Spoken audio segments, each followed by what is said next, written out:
All right, welcome class. We are here for Bio 1110. My name is Dr. Todd Bollinger. This is for Rhodes State College. And so what we're actually going to be getting into today is anatomy and physiology. Obviously, that's the name of the class. And we're going to start getting into the science part of anatomy and physiology. There's a few things that we really want to start looking at when we're doing this. And one of the things that we have to look at is how we study effectively to study anatomy and physiology. Now, obviously, anatomy, you're going to have your own lab, so you'll have a little bit more time in person there. One of the things that we're really looking at in this class, in the lecture component of it, is the physiology. And we'll go over several different physiological processes that we'll study. And there's going to be different ways that you need to study for that, as opposed to maybe just straight memorization like you would with the anatomy component of it. There are a few best practices that we want to look at. One is study regular daily sessions or schedule these daily sessions. And you want to do this well before the exam. So obviously procrastination, trying to wait till the night before the exam is usually not the best idea for that. We want to have multiple short study sessions. So it's usually better to study for a half hour to an hour at a time as opposed to trying to sit down and cram for 3 or 4 hours.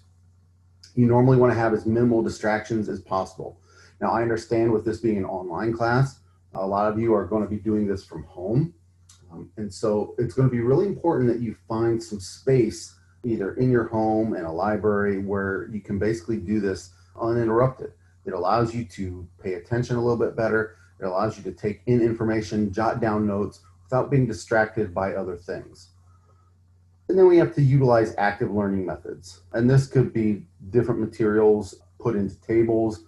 This could include flashcards, could include you making drawings or coloring in drawings.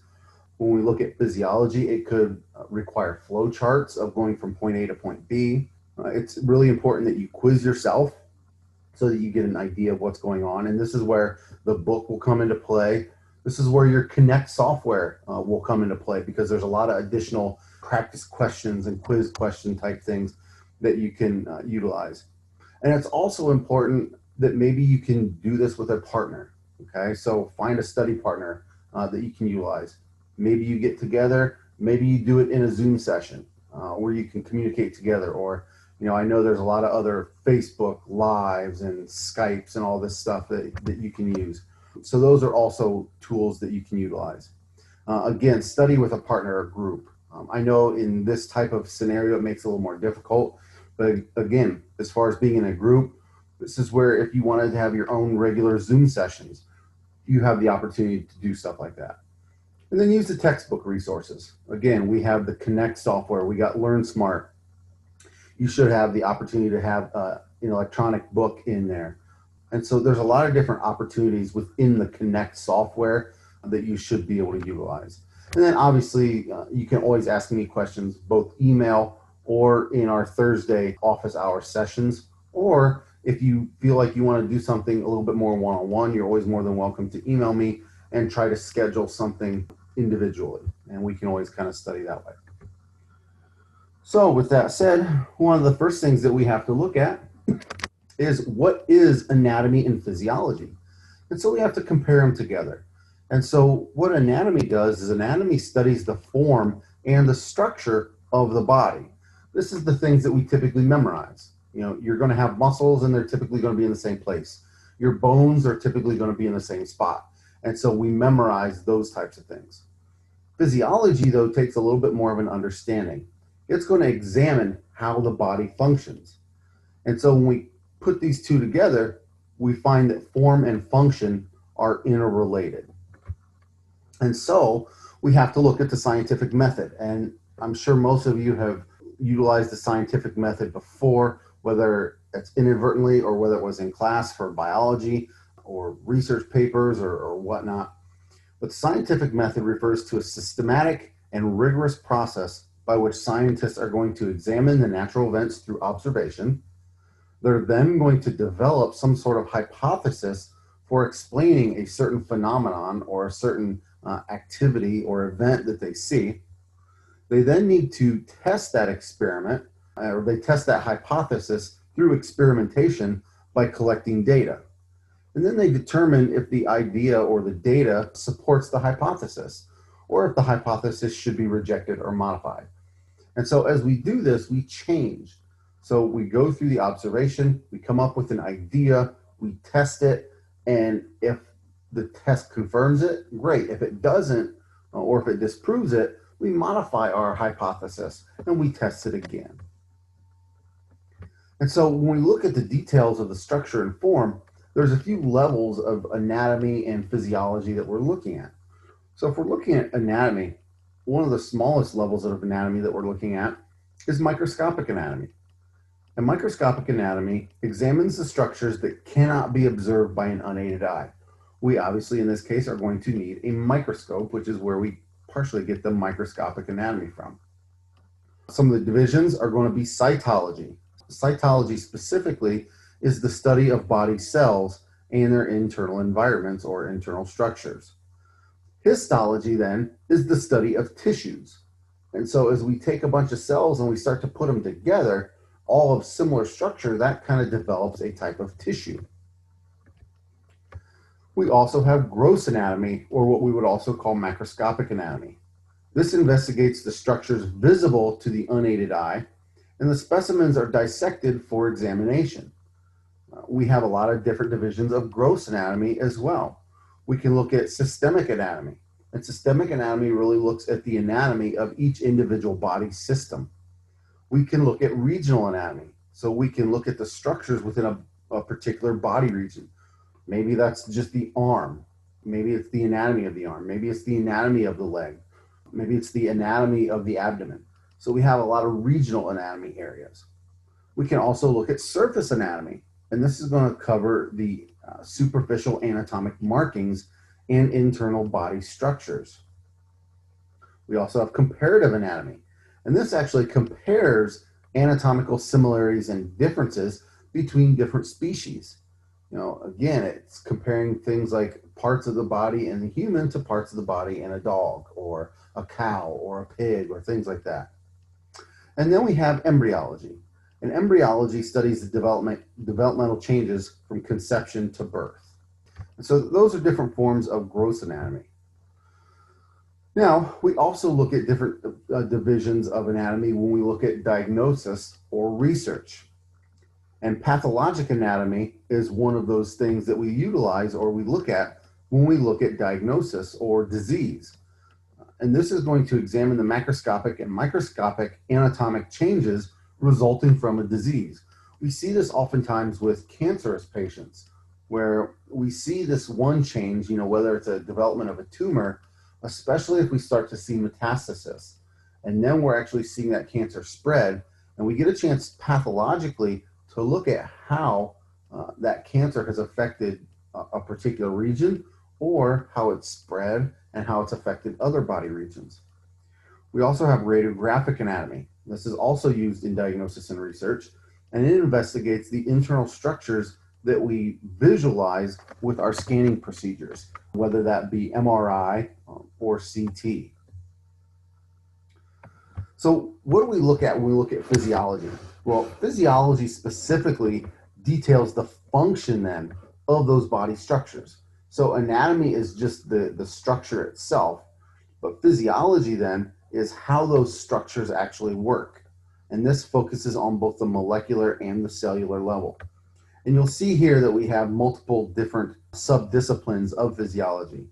We have the cardiovascular system, and that cardiovascular system has its own physiology. And it's going to examine the functioning of the heart, the blood vessels, as well as the blood.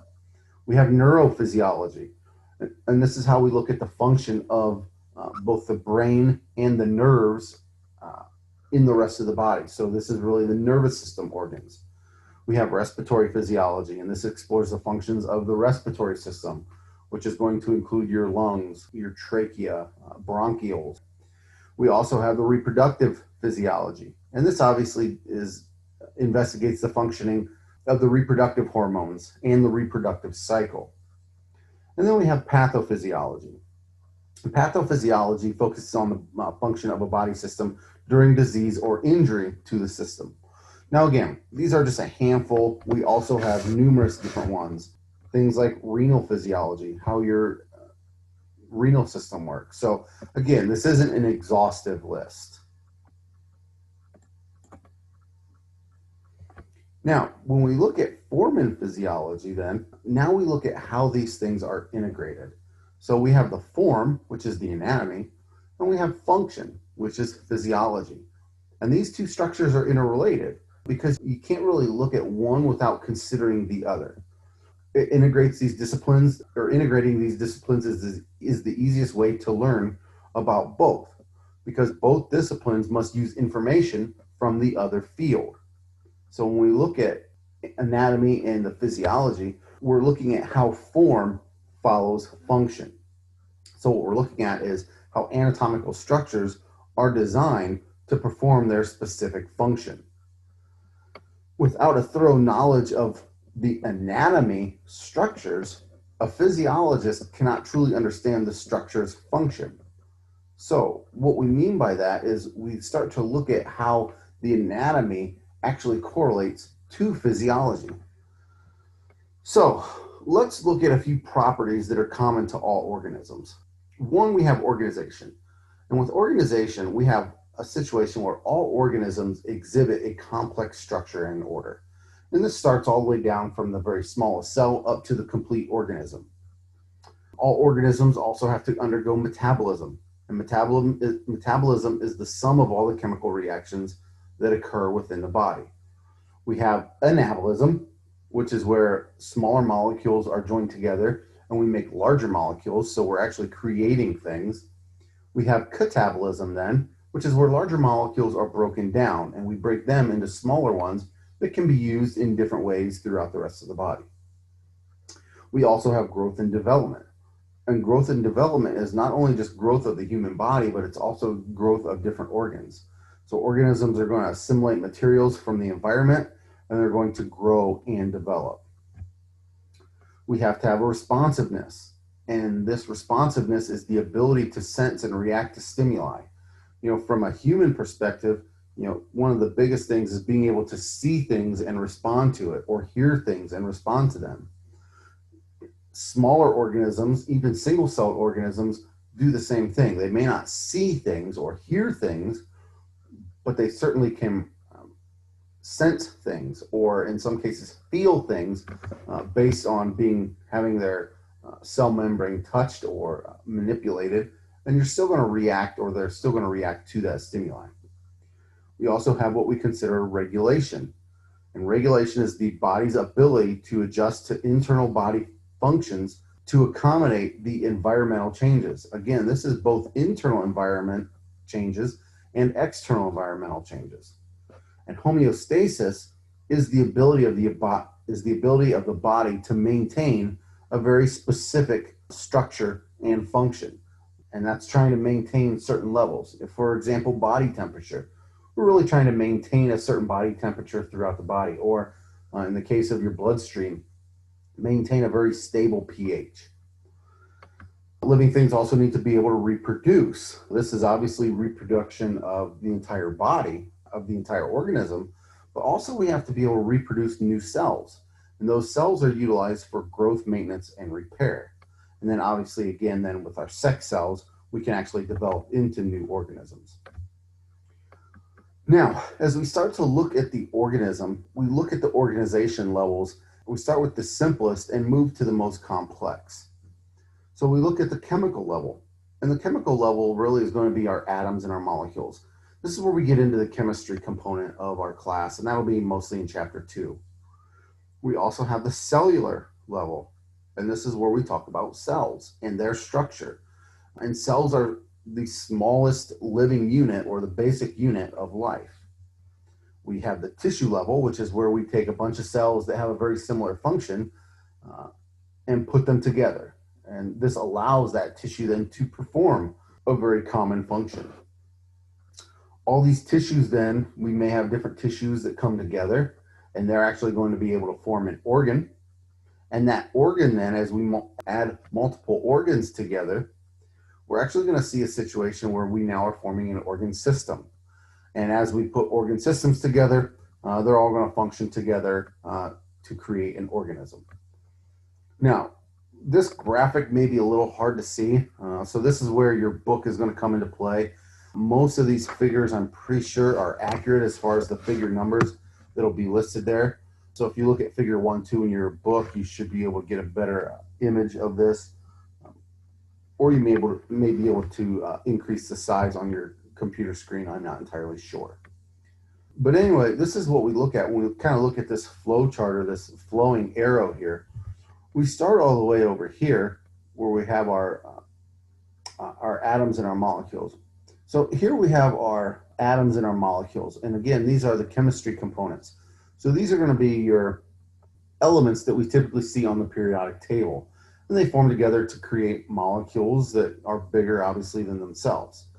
From there, we're able to get into the more chemical level and actually create certain chemicals. In this case, this is kind of a macromolecule. This is obviously a DNA molecule. As we start to get into adding more chemicals together, we actually create structures, and this gives us an organelle.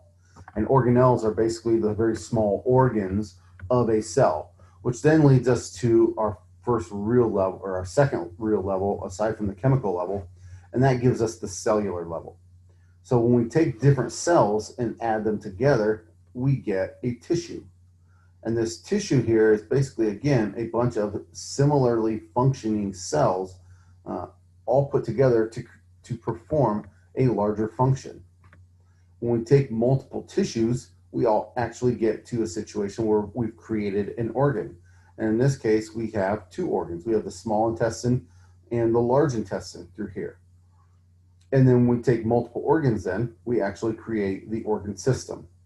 And so this is essentially the digestive system, where you have your rectum, your small intestine, your large intestine, your stomach, and then you can see all the way up through the esophagus. And that makes up an organ system. And then when you take multiple systems, so for example, the digestive system, the renal system, the cardiovascular system, and put them all together, we're now left with this guy here, who is an organism, or in this case, a human. So if we look at the organ systems, we really have 11 organ systems of the human body. And you can see all those listed right here: the integumentary system, the skeletal system, muscular, nervous, endocrine, cardiovascular, lymphatic, respiratory, urinary, digestive, and reproductive. And we'll go over each of those, and you'll get a chance to see some of the organs and the parts of each of those systems. So the first one that we're going to look at is the integumentary system. And the integumentary system really is what we see on the surface of our bodies. We basically are looking at skin, hair, nails. Sometimes we're looking at some of the glands within the skin. So this makes up the integumentary system. We also look at the skeletal system. And the skeletal system obviously are the bones of the body. But they also involve the joints, which help us with locomotion and movement. Now, there's a lot of different functions of the skeletal system, most of which you probably know. There's probably a couple that you didn't realize. One of the first things we have to look at is obviously structure and support. And I think that's the one that everybody kind of realizes. But then what about blood cell formation? The skeletal system is the site of hemopoiesis, which is basically the formation of our blood cells. It also stores minerals such as calcium and phosphorus that we're going to use for different functions. And then obviously, again, for movement and locomotion, where we provide the site of attachment for ligaments and muscle. We also have the muscular system. Obviously, we are made up of skeletal muscle in this particular system, and it's going to generate movement, but also produce movement, but also generate heat when muscles contract. And this is part of the reason why you shiver. When you're cold, you shiver, those muscles contract, and that helps to generate heat, which in turn helps to keep you warm, or warm your body temperature up. The nervous system basically involves the brain, spinal cord, and then all of the nerves, the peripheral nerves, the spinal nerves, the nerves going into your extremities. This is all part of the nervous system, and it's a regulatory system that controls the muscles and some of our glands. It's the responding system. So it's going to respond to different stimuli, sensory stimuli, but then it also really helps to control all the other systems of your body. We have the endocrine system, and we don't really cover much of this one, but it's going to consist of a lot of the glands and the cell clusters that help to secrete hormones. And so you're going to see a lot of these: the hypothalamus, the pineal gland, the pituitary gland, the thyroid gland, the thymus, the adrenal glands, the pancreas, the kidney, the testes, the ovaries. All of these things are all part of this endocrine system that creates or produces and releases a lot of different hormones in our human body. We then have the cardiovascular system. This is made up of a lot of our blood vessels, both arteries and veins, as well as the heart. And obviously, we know that the cardiovascular system pumps blood to the body, which helps deliver oxygen that just got oxygenated by the lungs. We also have the lymphatic system. And the lymphatic system is kind of one of those lost systems that a lot of times we forget about. But the lymphatic system really is kind of a waste system. It helps to filter lymph, which basically helps to carry waste out of the body. It does help to respond to invaders, so it's involved in the immune response as well. And you can see some of the things that are involved: the tonsils, the thymus, the spleen. A couple things that tend to be pulled out pretty easily are able to help with some sort of immune response as well, though. We also have the respiratory system, which includes the lungs and your respiratory tract. You can see that here. It involves your bronchi, your trachea, your bronchioles, your pharynx, your nose, and your nasal cavity, all ways of getting oxygen into the body. We also have the urinary system. The urinary system involves the kidneys, the ureter, the bladder, the urethra, basically ways to get rid of fluid waste from the body. We have the digestive system, which I'm sure most of you are familiar with. Again, the oral cavity, the esophagus, the stomach and the liver are involved with that. The large intestine and the small intestine. Again, this is the body's way of taking in food, getting in nutrients, and then getting rid of solid waste. And then we have the two reproductive systems, both the male and the female reproductive systems. Again, I think we all are pretty familiar with that. So when we look at the anatomic position, then, this is one of those things that we really look at when it comes to, one, studying, but two, reference positions. And sometimes you may not realize that you're using it, but when you get out into your careers, assuming they're all healthcare careers, you will use this on a daily basis, even if you don't realize you're using it on a daily basis. So anatomic position is really what we consider the common reference position. The characteristics of the anatomic position is where we are standing upright. Our feet are parallel and flat on the floor. Our upper limbs are going to be at the sides of our body. The palms are going to be facing anteriorly or toward the front. The head is level, and the eyes are looking forward. And so as we consider anatomic position, we then start to look at what happens when we take sections and planes of this. So we consider slices of the body called sections, or more commonly called planes. And so when we take a section is the actual cut or the slice that exposes the internal anatomy. The plane is an imaginary flat surface that passes through the body. And we have three different types of planes that we're looking at. We can have a coronal plane or a frontal plane. This is where we have a vertical plane that divides the body into anterior or front and posterior or back components. So it's basically slicing down from ear to ear, gives you a front part of the body and a back part of the body. A transverse plane is what we consider a cross-sectional plane. And this is a horizontal plane that divides the body into a top and a bottom part, what we consider a superior and an inferior portion. We also then have a mid-sagittal plane, which is a little bit more of a specific plane to a sagittal plane. So let's talk about the sagittal plane first. The sagittal plane is parallel to the mid-sagittal plane, but it's left or right of the mid-sagittal plane. It divides the structure into unequal portions of a right and a left part. The mid-sagittal or the median plane actually divides the body into equal right and left halves. It's what literally goes right straight down the middle, and again kind of goes right down your nose to the middle of your mouth, and gives you an equal right side and an equal left side. Now obviously when we talk about equal right and left, what we're really talking about is external surface, because I think we all know that there are going to be certain parts of organs that are on different sides of the body. So when we look at internally, we understand that there's going to be differences inside. So when we look at the mid-sagittal plane, dividing it into equal right and left halves, we're talking specifically about the external body. And then lastly, we have an oblique plane. And this is where we pass through the structure at a particular angle. And so if we take a look at this graphic here, again, this gives us a look into the different planes of the body. You can see here we have a coronal plane that goes across, and we have a front and a back.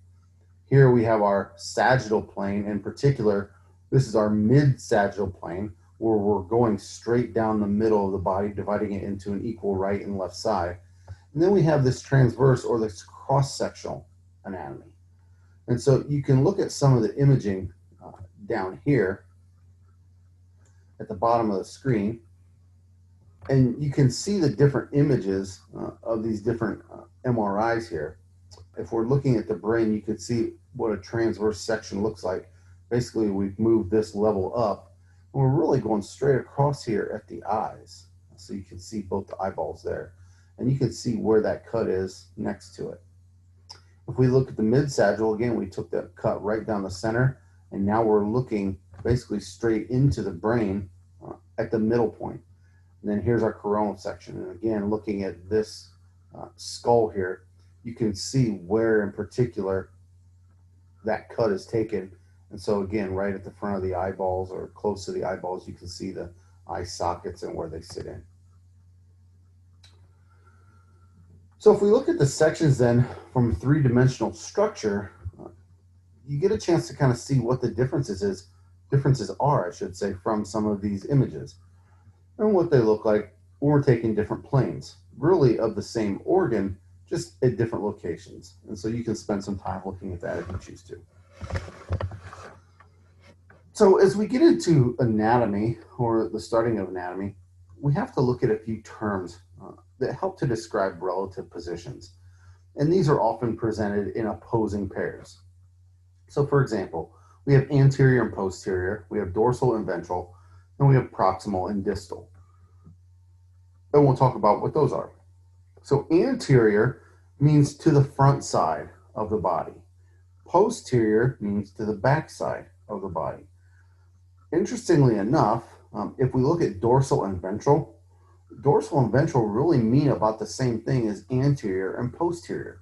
Dorsal refers to the dorsum of the body, so more to the backside. So if you think of a shark and you think of a dorsal fin, that dorsal fin is on the backside. So just as posterior refers to backside, so does dorsal. And then we look at ventral, and this is going to be comparative to the anterior side of the human body. Just as we think of when we think of snakes slither around on their stomachs or their ventral surface. And so you end up getting that structure there. And so that's anterior and posterior, as well as dorsal and ventral.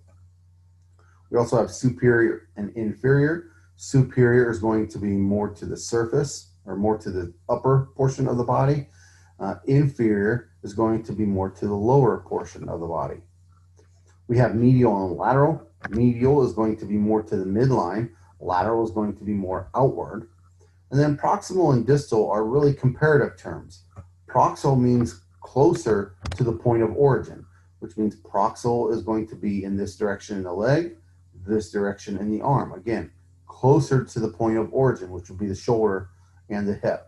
And then distal is going to be the opposite. It's going to be the away from the point of origin. So again, that's going to be closer to the feet and to the hands. And so when we look at the body and we look at some of these regional anatomy terms, we can look at the body as being partitioned into two main regions. So we're going to be looking at the axial region and the appendicular region. The axial region is where we're looking at the head, the neck, and the trunk. And it's going to form the main vertical axis of the body. We also have the appendicular region. And the appendicular region really involves the appendages. It's going to involve the upper and the lower limbs. There are several more regions within these two major ones, and we'll talk about those. And so if we look at the axial region, again, we're really looking at the head and the torso. And then here we have our appendicular region. And so if we look at a lot of these regional terms, you can see they're subdivided in a lot of places. So if we look at the head, you can see the frontal, the orbital, the buccal, the nasal, the oral, and the mental regions. In the thoracic, on the front side, we have the axillary, the mammillary, the pectoral, and the sternal, all kind of showing certain areas. The abdomen is the abdominal is the abdomen. The pelvic has the coxal, which is going to be the hip, and the inguinal, which really kind of is the groin region. And then you get a chance to kind of see some of these upper extremity and lower extremity regions. Now we'll see that a lot of these are going to be very similar on the front side and the back side, but we're also going to see that on the back side, some of these are going to be different. For example, if we look at the patellar region, that's going to be the kneecap or the front side, but on the back side of that knee, we call it the popliteal or the popliteal. And so either one of those pronunciations is just fine, but it's going to be on the back side. And so again, if we look here, patellar is going to be on the front side, the anterior side. The popliteal is going to be more to the posterior side. And so you can see that we have several different terms in those areas. And so, a long time ago, I once had the question, so do we need to know all these terms? And the answer is yes.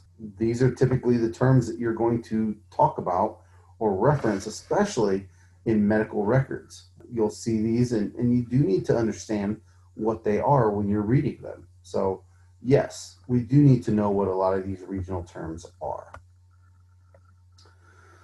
So if we look at the body cavities and different membranes, we start to look at how the internal organs are housed. And they're housed within these enclosed spaces or within these cavities. The body cavities are named according to the surrounding structures. And these cavities are actually grouped into different cavities. So we have the dorsal cavity, which again is kind of the posterior aspect. And we have the ventral cavity, which is the anterior aspect of the body. When we look at the dorsal cavity is completely encased in bone. It physically and is developmentally distinct from our ventral cavities. And if we look at what the dorsal cavity does, it really kind of houses or protects the nervous system. Because if we look at what the subdivisions are, it's the cranial cavity and the vertebral canal or the vertebral cavity. The cranial cavity is formed by the bones of the cranium and houses the brain. Again, protection of the nervous system. The vertebral cavity or the vertebral canal is formed by the bones of the vertebral column, and it houses and protects the spinal cord. So really your CNS, your brain and spinal cord, are really what being protected by this dorsal cavity. The ventral cavity is larger than the dorsal cavity. It's more to the anterior side of the body. It does not completely encase the organs in bone, which is, again, kind of obvious. When you look at your abdomen, it can be opened up or eviscerated there. And it's partitioned into a couple different divisions. One, we have the superior thoracic cavity, and then we also have the abdominal pelvic cavity, which is more the inferior portion of the ventral cavity. And so now we take those cavities and we start to divide them, and we have different components of those as well. So one of the significant differences between the posterior aspect and the ventral aspect, or these cavities, are the subdivisions of the ventral cavity are actually lined with something called a serous membrane. Now, a serous membrane is essentially a double-layered membrane. it's got a parietal layer, which really lines the internal surface of the body wall. And then we have the visceral layer. And the visceral layer covers the external surface of the organs. Okay? So it covers what we consider the viscera. And that's what you see here. Viscera and organs really are about the same, kind of interchangeable terms. And so between those two layers then, between the parietal and the visceral layer, we have what we call a serous cavity. And within that serous cavity, we're going to find serous fluid. And the serous fluid is secreted by the cells within the serous membrane. It acts as a lubricant. And what it does then is it reduces the friction that's caused by the movement of organs against the body wall. So it's really giving us a protective barrier from actually rubbing against the bone tissue that encases a lot of these organs. So this graphic here is a really good one because it does show the divisions of all of these cavities. You'll see here that we have the dorsal cavity and the cranial cavity here and the vertebral cavity here. Again, this is the dorsal cavity. Then we have the ventral cavity all the way to the front. And if you recall, that ventral cavity is subdivided into the thoracic cavity and the abdominal pelvic cavity. And then that abdominal pelvic cavity is also subdivided into both the abdominal cavity and the pelvic cavity. Now, if we jump over here and look at the thoracic cavity, we also have some subdivisions there. So within the thoracic cavity, we have the pleural cavities, which each house a lung. Then we have the mediastinum, which really is this entire section here. It includes both the yellow and the blue components. Up here in the yellow, we have the superior mediastinum. And then down here in the blue, we have what we call the pericardial cavity. And this pericardial cavity encases the heart. So if we take a look at these body cavities and the membranes, and we look at the serous membranes, think of the serous membrane arranged like a fist in a balloon.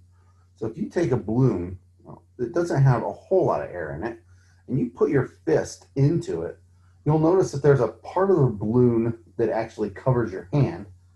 Then there's the air within the balloon, and then you have the outer surface of the balloon.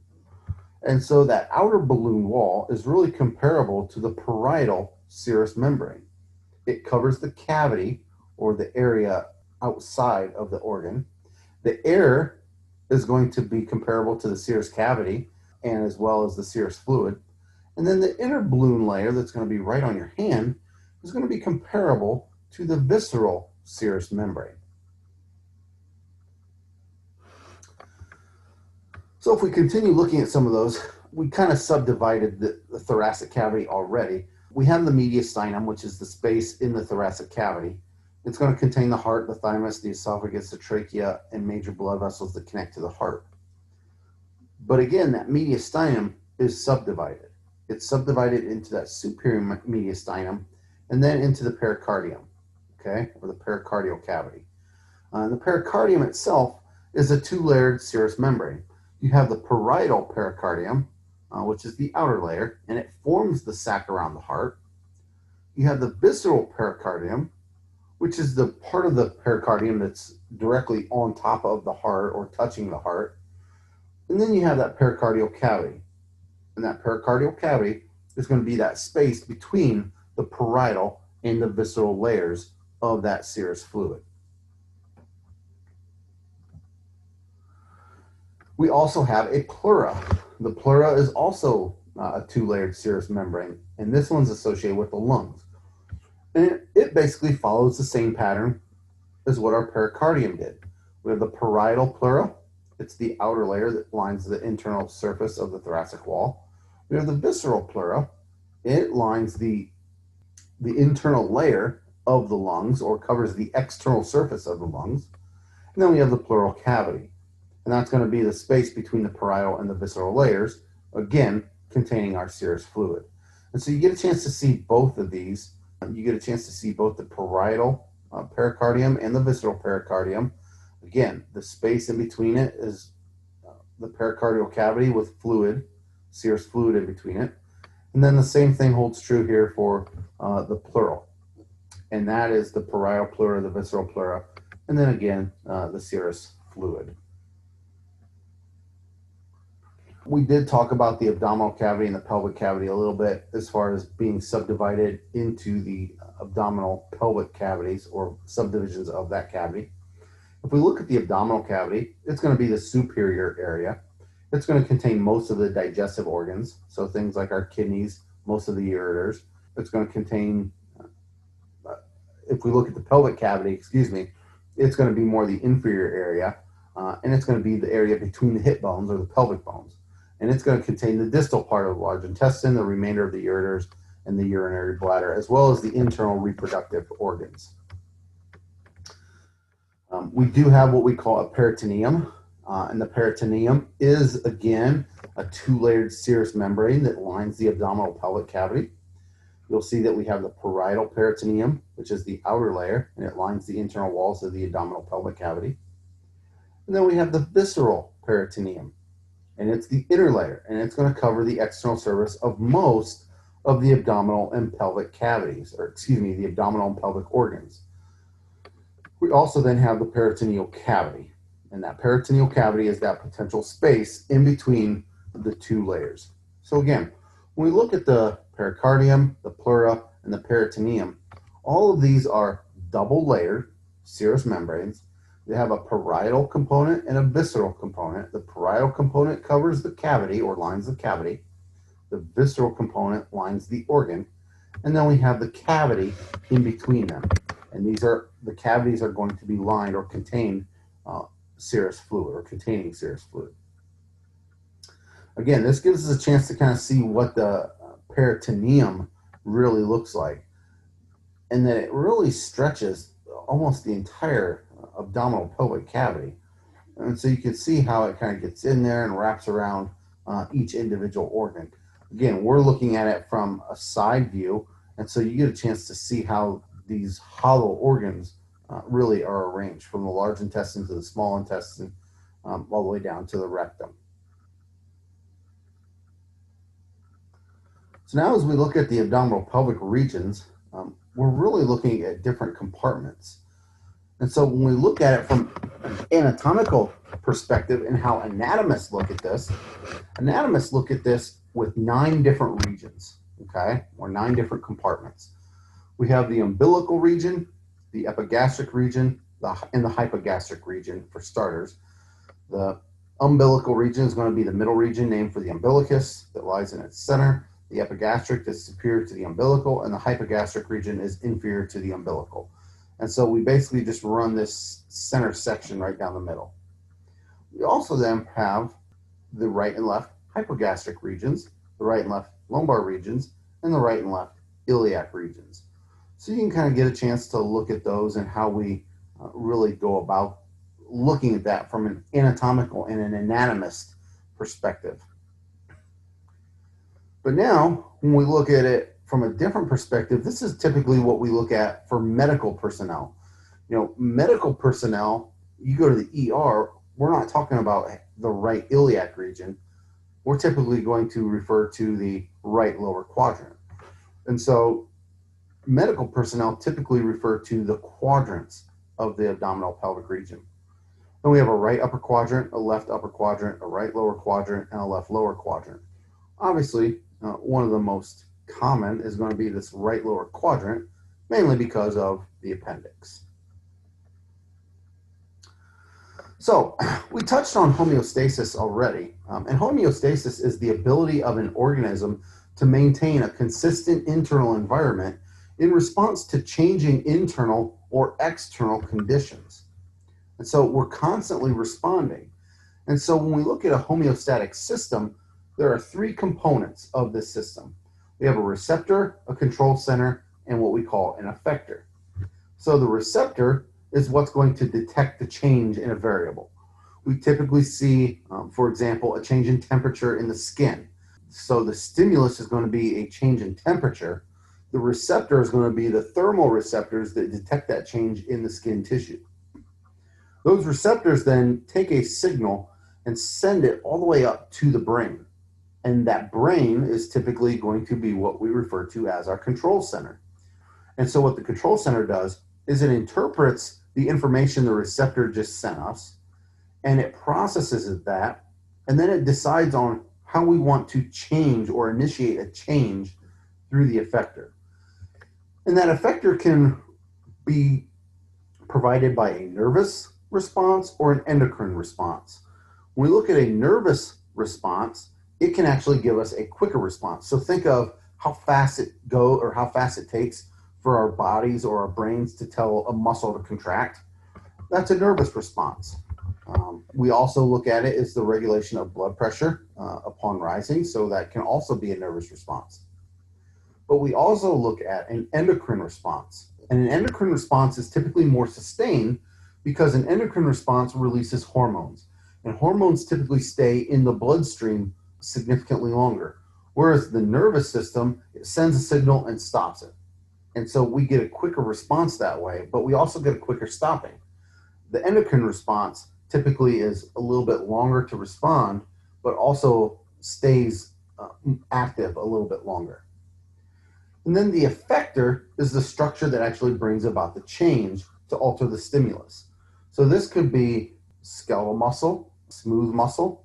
It could be a gland that's producing a hormone, and the hormone is released. So these are all effectors that can change that stimulus. So here's a kind of a flow chart of a homeostatic control mechanism. So again, the first thing is we have a change in variable. So in this case, we have a change in temperature, where the temperature in this case is dropping. We get cold. And so the structure detects the stimulus, which is going to be the skin.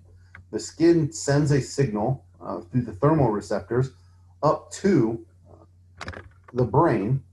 The brain processes that information, and that's going to be in the control center. Within the control center, then, we're trying to decide on a response. So in order to decide on a response, we have to look at what the stimulus was. The stimulus was a decrease in temperature. Our body needs to figure out a way to warm up. So the brain is going to tell our skeletal muscle, hey, we need to contract, and that's going to cause us to shiver.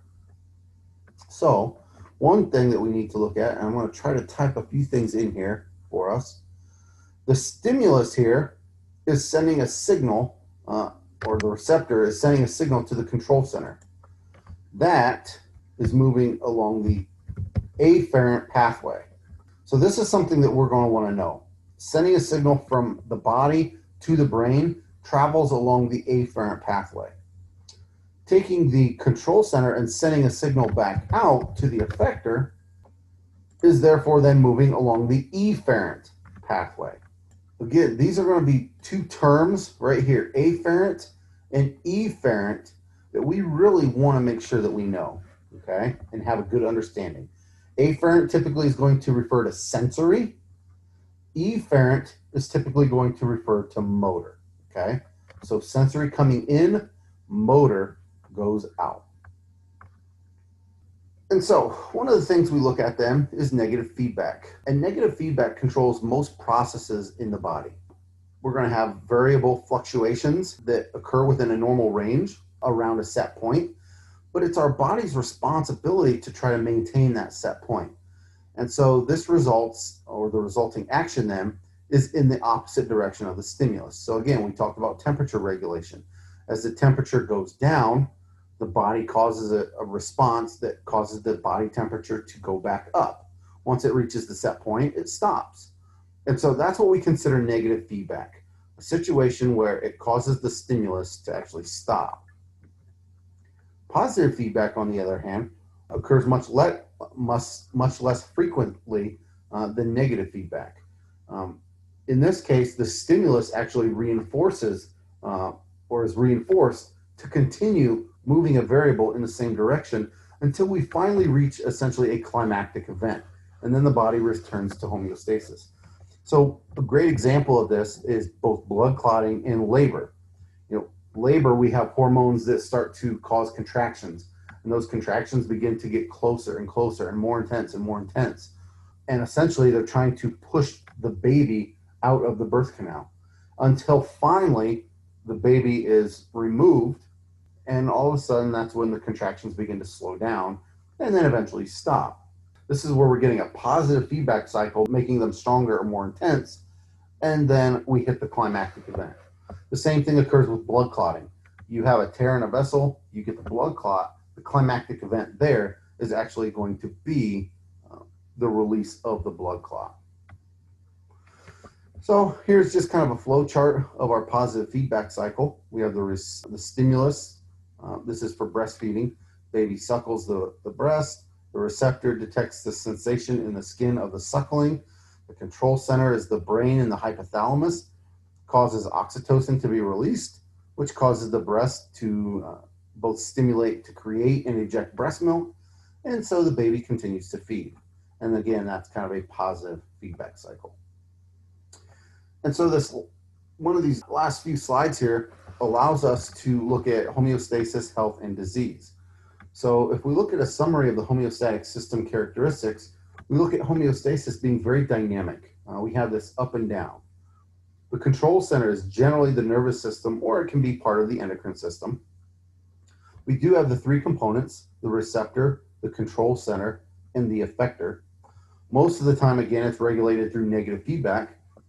And in cases where the system fails or there is some sort of homeostatic imbalance, this is where we typically see disease. From a clinical perspective, we want to look at a few different ranges for clinical practice. Body temperature is right around 98.6, although some research is starting to show that normal body temperatures are a little bit lower. You can see here blood glucose is between 80 and 110 milligrams per deciliter. Blood pressure, again, a normal range. It shows 90 to 120. Most normal ranges actually go up to 140. We don't get too concerned about the top number if it hits 140, provided that bottom number stays under mostly 90. You'll see 60 to 80 here. Normally it's about 10 points on either side of 80. So anywhere from 70 to 90 is still considered normal. And it's determined by the sampling of healthy individuals in a population. Now, the normal range is a value for 95% of individuals sampled, which means you can have normal range outside of those normal values. So now if we look at the scientific method and how we use that or how clinicians actually use a scientific method. Remember, if we think about the scientific method and how we identify a problem, we create a hypothesis, we test it, and then change if needed. Diagnosis is the same thing. We have a patient that comes in, we take a detailed health history and gather data. So we see a problem, okay? We gather the data, we create a diagnosis, which is kind of our hypothesis, and then we may need to order some tests to confirm it, maybe to modify it, or even to reject it. You can come in with some basic back pain and say, hey, it's just back pain, but we do some tests, we do some treatment, and all of a sudden now it's like, it's not getting better. We need to do some tests. Now we realize, okay, that diagnosis is more of a disc bulge. And that helps us to get more of a definitive diagnosis. And so that's how we look at it from a very clinical view by using the scientific method. And here are some of the tests that we would potentially use. We have radiography or x-rays. We have CTs, we have MRIs. We can use ultrasound, angiography, and PET scans. So those are all just some examples you can kind of look at, review if you choose to. And so that really ends this chapter. I know this was relatively quick, but for the most part, this will take up really the first week of material. We'll get into chapter 2 in the next one. I'll have this uploaded, and again, obviously you'll be watching it on YouTube.